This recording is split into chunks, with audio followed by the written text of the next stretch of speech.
జనవరి 22 రామ జన్మభూమిలో ఒక ప్రతిష్టాత్మకమైనటువంటి కార్యక్రమం జరగబోతోంది. చరిత్రలో నిలిచిపోయే రోజుగా జనవరి 22 ఉండబోతోంది. అందులో భాగంగానే రామ జన్మభూమి అంగరంగ వైభవంగా ముస్తాబైంది.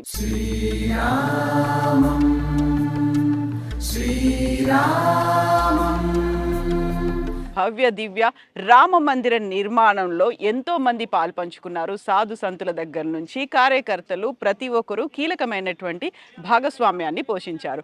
అందులో అతి ముఖ్యమైనది ప్రధానమైనది విహెచ్పి. ప్రస్తుతం మనం ఉన్నాము రామ జన్మభూమి తీర్థక్షేత్ర స్థలంలో ఉన్నాము. మనతో పాటుగా ఉన్నారు విహెచ్పికి చెందినటువంటి central joint general secretary Koteswara Sharma గారు. కోటేశ్వర శర్మ గారు నమస్కారం అండి. జై శ్రీరామ్. జై శ్రీరామ్. సో కొన్నేళ్ల తరబడి చేసినటువంటి పోరాటం, ఎన్నో ఏళ్ల కళ, ఆల్మోస్ట్ ఒక దశాబ్దాలుగా ఎదురు చూస్తున్నారు. అది నెరవేరబోతోంది జనవరి 22న మీ కళ్ళ ముందు ప్రత్యక్షం కాబోతోంది. ఎలా అనిపిస్తుందండి ఒక్కసారి వెనక్కి వెళ్ళి చూసుకుంటే, మీరు చేసిన పోరాటాలు ఇవన్నీ చూస్తే? ఇది పోరాటం కంటే ఇది 500 సంవత్సరాల యొక్క మహాయజ్ఞంగా నేను భావిస్తున్నాను. ఈ మహాయజ్ఞానికి ఈ దేవాలయం యొక్క విగ్రహ ప్రతిష్ఠ అనేటువంటిది మహాపూర్ణావతిగా నేను భావిస్తున్నాను.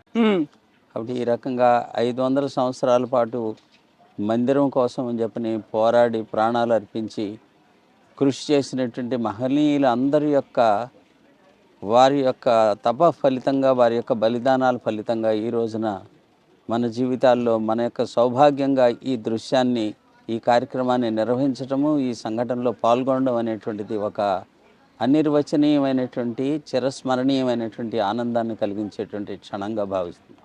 30 ఏళ్ల క్రితం రామ జన్మభూమి కోసం ఇక్కడ కార్యకర్తలు, కరసేవకులు అందరూ తరలి వచ్చారు. ఇప్పుడు అది 1992లో జరిగితే 2024లో మీరు అనుకున్నటువంటి, అందరూ ఎదురు చూస్తున్నటువంటి అందరి కళ సాకారం కాబోతోంది. ఈ దాదాపు 30-34 సంవత్సరాల యొక్క నిరంతరమైనటువంటి పోరాటం ఇది ప్రత్యక్షమైనటువంటి యుద్ధం లాంటిది కాదు. అంతకుముందు వరకు జరిగినవన్నీ ప్రత్యక్షమైనటువంటి యుద్ధాలు. ఆక్రమణ, మందిరాన్ని పడగొట్టడం కోసం చెప్పని ఆక్రమణ చేయడము, తిరిగి దాన్ని స్వాధీనం చేసుకోవడం కోసం చెప్పని రాజులు, అయోధ్యకు సంబంధించినటువంటి సాధువులు, ఉత్తరప్రదేశ్కి సంబంధించినటువంటి ప్రజలు, ఇక్కడ పరిపాలనలో ఉండేటువంటి రాజులు, వీళ్ళందరూ కూడా వారి యుద్ధం చేసి దీన్ని స్వాధీనం చేసుకోవడం కోసం ప్రయత్నం చేశారు. చట్టబద్ధమైనటువంటి పద్ధతిలో, రాజ్యాంగబద్ధమైనటువంటి పద్ధతిలో, ప్రజాస్వామికమైనటువంటి పద్ధతిలో పోరాటాన్ని సాగించాము 1984 సంవత్సరం నుంచి. ఆ రకంగా కోర్టుకు సంబంధించినటువంటి విషయంలో కూడా పరిపూర్ణమైనటువంటి పద్ధతిలో, ప్రజాస్వామికమైనటువంటి పద్ధతిలో కోర్టు తీర్పు ద్వారా ఇది రామ జన్మభూమియే, ఇది విగ్రహము దేవాలయంలో ఎలాగా విగ్రహం పూజించబడుతుందో భూమి కూడా ఇలాగా పూజనీయమైనదే, ఇది మందిరాన్ని పడగొట్టి ఇక్కడ మసీదుని నిర్మాణం చేసే ప్రయత్నం చేశారు అనేటువంటి దాన్ని కింది కోర్టు నుంచి సుప్రీంకోర్టు వరకు కూడా నిర్ధారణ చేసినటువంటి శుభగడియ తరువాత కోర్టు యొక్క సూచన, ఆదేశం మేరకు కేంద్ర ప్రభుత్వం ఏర్పాటు చేసినటువంటి ట్రస్ట్ ద్వారా ఈ రామజన్మభూమి ఉద్యమంలో పనిచేసినటువంటి సంస్థల అందరి యొక్క సహకారంతో ఈ ట్రస్ట్ ద్వారా ఈ దేవాలయం, భవ్యమైనటువంటి దేవాలయము, అభూతపూర్వమైనటువంటి దేవాలయం నిర్మాణం జరుగుతుంది. ఇది మన సమయంలో మన యొక్క కన్నులతోటి మనం పోరాడి జైళ్ళు నింపాము, జైళ్ళకి వెళ్ళాము, లాఠీ దెబ్బలు తిన్నాము, సహచరులైనటువంటి వారు బలిదానం చేశారు. వాళ్ళందరి యొక్క కృషిని, ఆ దృశ్యాలని తలుచుకున్నప్పుడు కలిగేటువంటి ఆనందం వర్ణనాతీతమైనటువంటిది. ఈ రోజున ఈ మహాపూర్ణాహుతి రూపంగా ఈ ఆనందాన్ని అనుభవించి, ఈ దీపావళి ఎప్పుడో ఆశ్వయుజ మాసం తర్వాత వచ్చేటువంటి దీపావళి అనేటువంటిది ఇప్పుడే మనం మార్గశిర మాసంలోనే జరుపుకునేటువంటిది ఒక శుభగడి అనేటువంటిది నేను భావిస్తున్నాను. ఇప్పుడు శ్రీరాముడు పుట్టినప్పుడు ఇక్కడికి ఎంతమంది వచ్చారో తెలియదు. ఆయన కళ్యాణం, ఆ తర్వాత పట్టాభిషేకం, ఆ టైంలో ఎంతమందికి ఆహ్వానం అందాయో కూడా తెలియదు. బట్ ఇప్పుడు మాత్రం ఒక భవ్య దివ్య మందిర నిర్మాణం ఇక్కడ జరుగుతోంది. దానికి ఒక ప్రారంభోత్సవం అవుతుంది. రామ్ లల్లా విగ్రహానికి ప్రాణ ప్రతిష్ఠ జరగబోతోంది. బాలరాముని మనం చూడబోతున్నాం. ఇంతమంది అతిథులను పిలుస్తున్నారు. అందులో ప్రస్తుతం మనం ఉన్నటువంటి ఈ తీర్థక్షేత్ర ట్రస్ట్ దీంట్లో కూడా సాధు సంతుల కోసం ఇక్కడ ఏర్పాట్లు కూడా జరుగుతున్నట్టున్నాయి. మన దేశం మొత్తం నుంచి ఈ ఈ రోజున ఈ కార్యక్రమంలో 22వ తారీఖు జరగబోయే కార్యక్రమంలో అందరూ పాల్గొనేటువంటి అవకాశం లేదు సహజంగానే. దేవాలయం కూడా నిర్మాణంలో ఉన్నది. 3 అంతస్తుల దేవాలయంలో కేవలం గ్రౌండ్ ఫ్లోర్ను మాత్రమే పూర్తి చేసి బాలరాముడి విగ్రహాన్ని ప్రతిష్ఠించేటువంటి వ్యవస్థ జరుగుతుంది. దేవాలయ ప్రాంగణం అంతా కూడా మిగతా 2 అంతస్తులు నిర్మాణానికి కావాల్సినటువంటి రాళ్లతోటి మిగతా యంత్రాలతోటి నింపబడి ఉన్నది. కాబట్టి అక్కడ కూర్చునేటువంటి అవకాశం కూడా 6-7 వేల మందికి మించినటువంటి అవకాశం లేదు దేవాలయం ఎదురుగా కూర్చుండానికి. అందుకని చెప్పి పరిమితమైనటువంటి సంఖ్యలోనే అందరినీ కూడా అతిథులను పిలవడం. ప్రత్యేకించి 1984 నుంచి జరిగినటువంటి ఈ ఉద్యమం యావత్తు సాధు సన్యాసుల యొక్క నేతృత్వంలో జరిగింది. వారి యొక్క మార్గదర్శనంలో వారి యొక్క ఆదేశం మేరకు విశ్వ హిందూ పరిషత్తు తదితర సంస్థలు కలిసి పనిచేసి దీన్ని సాధించాయి. కాబట్టి పెద్దపీట సాధువులకు వేసేటువంటి విధంగా 4,000 మంది సాధువులను ఈ కార్యక్రమానికి పిలవడం, దేశంలో పరమవీర చక్ర పొందినటువంటి దేశాన్ని రక్షించినటువంటి సైనికుల కుటుంబాల నుంచి ఒక ప్రతినిధిగా ప్రతి ఒక్కరిని పిలవడం, అట్లాగే కరసేవ సమయంలోనూ రామజన్మభూమి ఉద్యమంలోనూ బలిదానం చేసినటువంటి కరసేవకుల యొక్క కుటుంబాల నుంచి ఒకరిని పిలవడము, ఆ రకంగా సమాజానికి సంబంధించినటువంటి అనేక జీవన రంగాలలో ప్రముఖమైనటువంటి అఖిల భారత స్థాయిలో ప్రముఖమైనటువంటి వ్యక్తుల్ని ఆ రకంగా ఎంపిక చేసి పిలవడం జరుగుతుంది. ఆ రకంగా ఒక 2,500 మంది ప్రముఖుల్ని, ఆ రకంగా మొత్తము 7,500 మంది ప్రముఖుల్ని మాత్రమే ఈ కార్యక్రమానికి ఆహ్వానించగలిగాము. కాబట్టి మిగతా వాళ్ళందరినీ కూడా 23వ తేదీ నుంచి మీకు అనుకూలంగా ఉన్నటువంటి సమయంలో మీరు అందరూ వచ్చి దర్శనం చేసుకుని వెళ్ళండి అని చెప్పి ఆ రకంగా ట్రస్ట్ ద్వారా పిలుపునివ్వడం జరిగింది. ఈ పిలుపునిచ్చేదానికి కూడా ఒక భవ్యమైనటువంటి కార్యక్రమాన్ని తీసుకోవడం జరిగింది. రాముల వారిని పూజించినటువంటి అక్షింతలని దేశవ్యాప్తంగా కాదు ప్రపంచవ్యాప్తంగా అన్ని దేశాల్లో ఉండేటువంటి హిందువులకి ఇంటింటికి అందించేటువంటి విధమైన కార్యక్రమం. ఈ అక్షింతలతో పాటుగా దేవాలయం యొక్క ఒక చిత్రపటము, దానితో పాటుగా 22వ తేదీ ఇక్కడ ప్రతిష్ఠ జరిగేటువంటి సమయంలో మన అందరం కూడా ఈ ప్రతిష్ఠ కార్యక్రమాన్ని చూడడం కోసం చెప్పిన ఒక చోటే ఏకతీర్థమై కలిసి కూర్చుని టీవీ ముందు ఎల్ఈడి స్క్రీన్ ముందు కూర్చుని ప్రత్యక్ష ప్రసారాన్ని చూసేటువంటి దానికి ముందు దేవాలయంలో మన అందరం కూడా కలిసి ఆ దేవుణ్ణి పూజించి దేవతలందరి యొక్క ప్రసన్నత కోసం అని చెప్పిన పూజలు, ప్రార్థనలు, భజనలు, కీర్తనలు నిర్వహించుకుని ఈ ప్రత్యక్ష ప్రసారాన్ని చూడాలి. ఆ రోజు సాయంత్రం దీపావళిని జరుపుకోవాలి.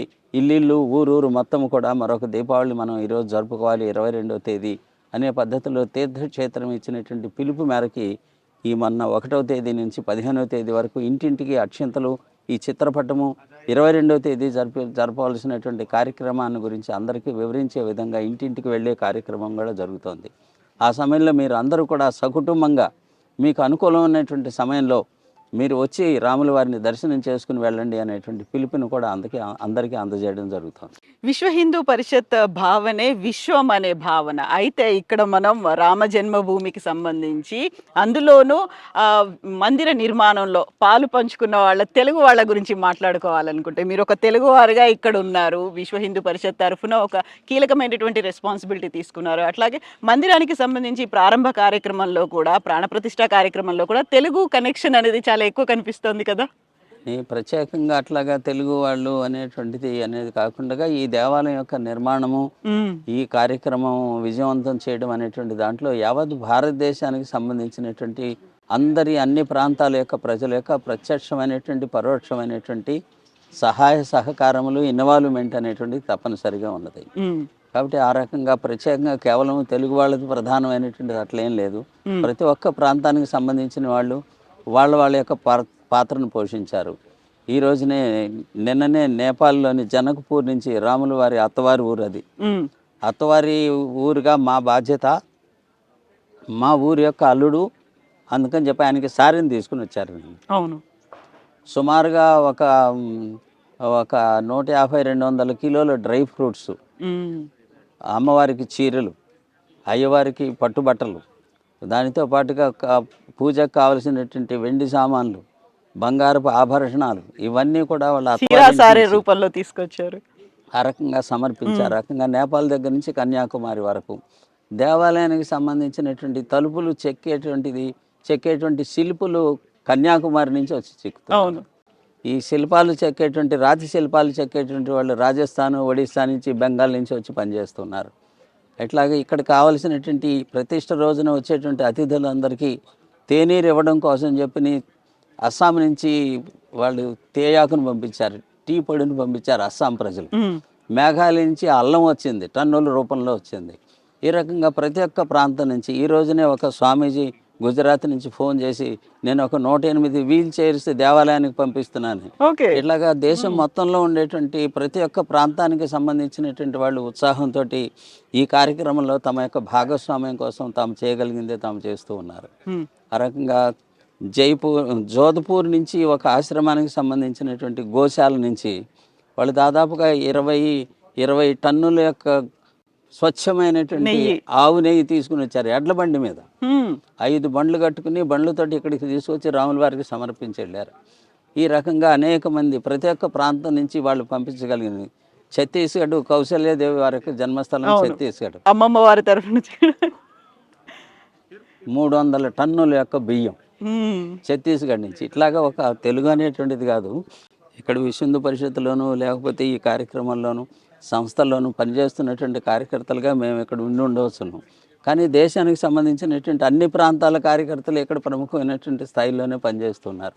అట్లాగే యావత్తు భారతదేశము, యావత్తు హిందూ సమాజము యొక్క పూర్తి ఇన్వాల్వ్మెంట్ ద్వారానే మహోత్సాహంగా, నిన్న ఒక వీడియో చూశాను, ఆంధ్రప్రదేశ్ నుంచి వచ్చింది. అక్షింతలు ఇవ్వడానికి ఇంటికి వెళితే కాళ్ళు కడిగి నీళ్లు చల్లుకుని పూలదండ వేసి ఆరతి ఇచ్చి ఆ తర్వాత అక్షింతలు తీసుకున్నారు.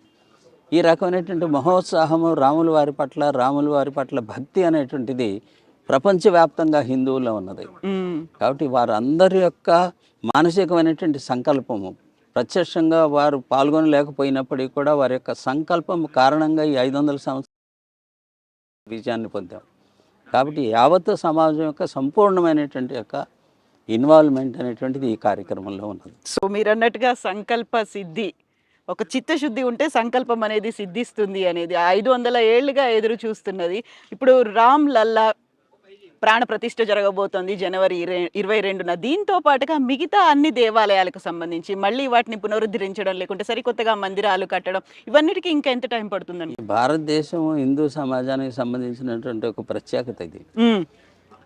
ప్రపంచంలో భారతదేశం లాంటి హిందూ సమాజం లాంటి సమాజం మరొక సమాజం లేదు. గ్రేట్ రోమన్ ఎంపైర్, ఆ తర్వాత గ్రీక్ ఎంపైర్, పర్షియన్ ఎంపైర్, ఇవన్నీ కూడా ఒకే ఒక ఆక్రమణలో కొద్ది సంవత్సరాల పోరాటంలో అంతరించిపోయినాయి. కానీ 700-800 సంవత్సరాల పాటు నిరంతర పోరాటాన్ని సాగిస్తూ తమ యొక్క అస్తిత్వాన్ని నిలబెట్టుకున్నటువంటి ఏకైక జాతి ప్రపంచంలో భారత జాతి. కాబట్టి 500 సంవత్సరాలు నిరంతరమైనటువంటి పోరాటం ద్వారా కేవలం స్వతంత్రం మాత్రమే కాదు, రామజన్మభూమిని కూడా సంపాదించుకోగలిగినటువంటి జాతి ఇది.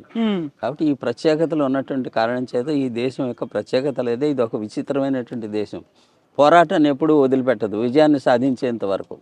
ఈ రకమైనటువంటిది ఈ గడ్డ, ఇక్కడ ఉండేటువంటి వాయువు, ఇక్కడ జలంలో ఉన్నటువంటిది ఒక ప్రత్యేకత.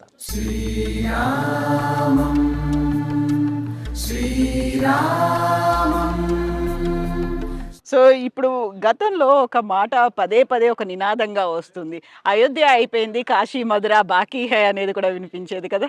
అప్పుడు మేము అందరం ప్రజలందరూ కూడా మిగతా 2 కూడా ఇంత మాత్రమే కాదు, ఈ 3 కాకపోతే 30,000 అని కూడా అంటూ వచ్చేవాళ్ళం. అవును. బట్ ఇప్పుడు ఈ విశ్వ హిందూ పరిషత్ యొక్క నేతృత్వంలో రామజన్మభూమి ఉద్యమాన్ని తీసుకున్నాం, అది పూర్తి చేశాం. ఇక మిగతాది తర్వాత భవిష్యత్తులో ప్రజలు హిందూ సమాజం ఏది కోరుకుంటే అది అవుతుంది. కాబట్టి కాశీ మధుర ఇతరత్ర దానికి సంబంధించినటువంటి ప్రస్తుతం మేము దాని గురించి మొత్తం ఫోకస్ అంతా కూడా కేవలం ఈ రామ మందిరం నిర్మాణం చేయడం, ప్రజలకు అప్పగించడం, ఇదే పని. మిగతాది తర్వాత తరం వాళ్ళు వచ్చేటువంటి ప్రజలు ఏదనుకుంటే అది. ఇప్పటికీ జ్ఞానవాపి కానీ మధుర కృష్ణ జన్మస్థానం గురించి కానీ కోర్టులో జరుగుతున్నది. కోర్టులో హిందూ సమాజానికి అనుకూలంగా, ఇక్కడ కృష్ణుడికి అనుకూలంగా, అక్కడ విశ్వేశ్వరునికి అనుకూలంగానే ఇప్పటి వరకు కూడా కోర్టు యొక్క క్రమం అంతా కూడా జరుగుతున్నట్టుగా అనిపిస్తుంది. ప్రజలు న్యాయాలయాలు నిర్ణయించేటువంటి విషయాలు. సో ఎన్నో ఏళ్ల నుంచి ఎదురు చూస్తున్నారు, కొన్ని కోట్ల మంది ఎదురు చూస్తున్నారు, దేశ విదేశాల నుంచి ఈ మహోత్సవం కోసం ఎదురు చూపులు అనేవి కొనసాగుతున్నాయి. జనవరి 22 తర్వాత రామ జన్మభూమి అనేది, ఇక్కడ రామ్ లల్లాని ఎంతమంది దర్శించుకుంటారు, దానికి తగ్గట్టుగా ఏర్పాట్లు ఇవన్నీ కూడా. అంటే అయోధ్య మొట్టమొదటిసారిగా నేను 1979వ సంవత్సరంలో వచ్చాము ఇక్కడ. అప్పుడు భూమి పూజ అంటే శిలాన్యాసం, శంకుస్థాపన జరిగింది. అప్పుడు 89లో ఇక్కడికి వచ్చినప్పుడు టీ కూడా దొరికేది కాదు. ఒక పాడుపడ్డ ఊరిలాగా ఉండేది ఊరు చూస్తే. ఇవాళ సర్వాంగ సుందరంగా కనిపిస్తుంది. ప్రతి వీధిలోనూ ప్రతి ఇంట్లోనూ నిర్మాణం జరుగుతుంది. అనేకమైనటువంటి వ్యాపారాలు, దుకాణాల యొక్క సంఖ్య దారి పొడుగుతూ అనేకమైన హోటళ్ళు వచ్చినాయి, స్టార్ హోటల్స్ వచ్చినాయి. ఉత్తరప్రదేశ్ ప్రభుత్వము ఇది ఒక తీర్థక్షేత్రముగా దీన్ని వికసింపజేసేటువంటి విధంగా ఉత్తరప్రదేశ్ ప్రభుత్వము, కేంద్ర ప్రభుత్వాలు పనిచేస్తూ ఉన్నాయి. అద్భుతమైనటువంటి ఒక నిర్మాణం భారతదేశంలోనే railway station, Ayodhya railway station ఒక ప్రత్యేకతలాగా నిర్మాణం చేశారు. ఇంటర్నేషనల్ ఎయిర్పోర్టు ప్రారంభమైంది. ఇట్లాగా రోడ్లన్నీ విశాలం అవుతూ ఉన్నాయి. ఈ అయోధ్యలో కొనడానికి స్థలం లేదు. మనకి శ్రీశైలంలోను, తిరుపతిలోను, ఇతర తీర్థక్షేత్రాల్లోనూ ప్రతి చోట కూడా మన వాళ్ళకి ధర్మశాలలు ఉంటాయి, ధర్మసత్రాలు ఉంటాయి, అన్నక్షేత్రాలు ఉంటాయి. ఆ సంస్థలో వాళ్ళందరూ దేశవ్యాప్తంగా అయోధ్యలో మేము అన్నక్షేత్రాన్ని ప్రారంభిస్తామనంటే స్థలం దొరకట్లేదు. సరియు నది అవతలికి వెళ్ళి కొనుక్కోవాల్సి వస్తుంది. ఈ రకంగా ఈ రామజన్మభూమి ఉద్యమం కారణంగా ఈ మొత్తం ఒక కాయకల్ప చికిత్స జరిగినటువంటి విధంగా అయోధ్య పరిపూర్ణమైనటువంటి పరివర్తన దిశగా నడుస్తుంది. అట్లాగా అన్ని రకాలైనటువంటి హంగులు, వ్యవస్థలు అన్నీ కూడా ప్రభుత్వము, ముఖ్యంగా ఇక్కడ ఉన్నటువంటి మున్సిపాలిటీ డెవలప్మెంట్ అథారిటీ వీళ్ళందరూ కలిసి ఇది ఒక తీర్థక్షేత్రంగా వికసింపజేసేటువంటి అనేకమైనటువంటి యోజనలు చేశారు. వింటున్నది ఏంటంటే రాష్ట్ర ప్రభుత్వం ఒక 1200 ఎకరాల భూమిని రిజర్వ్ చేసి పెట్టిందని చెప్పి ప్రతి రాష్ట్రము తమ గెస్ట్ హౌస్ని ఇక్కడ నిర్మాణం చేసుకోవచ్చు అని చెప్పి ఆ రకంగా భవిష్యత్తు ఆ రాష్ట్రాల నుంచి వచ్చేటువంటి విఐపీలకు గెస్ట్ హౌస్ వగైరా నిర్మాణం కోసం అని చెప్పి కూడా యోజన చేస్తుంది అనేటువంటి విషయం తెలుస్తుంది. సో పూర్వ వైభవం, పునర్వైభవం ఇవన్నీ రాబోతున్నాయి అయోధ్యకి. అయోధ్యతో పాటుగా మనకి హిందూ ధర్మానికి, భారతదేశ జాతికి సంబంధించిన అన్నిటికీ కూడా మళ్ళీ రిజ్యూనేట్ చేసుకోవాలి, లేకుంటే వాటన్నిటిని మీరు అన్నారు కాయకల్ప చికిత్స చేసుకోవాల్సినటువంటి అవసరం ఉంది అనేది రాముడి ద్వారా అవుతుందా మొదలు అనేది? తప్పనిసరిగానే అయోధ్య రామజన్మభూమి మందిర నిర్మాణం అనేటువంటి రామరాజ్యానికి ఇది రహదారిని నిర్మించేటువంటి సింహద్వారంగా అశోక్ సింఘల్ గారు ఎప్పుడో చెప్పారు. ఇప్పుడు కూడా అది వాస్తవం అవుతున్నది అనేటువంటిది అనుభవంలోకి వస్తాం. ఎస్ అండి, thank you so much Koteswara Sharma గారు. జై శ్రీరామ్. జై శ్రీరామ్. జై శ్రీరామ్. జై శ్రీరామ్ అండి. శ్రీరామం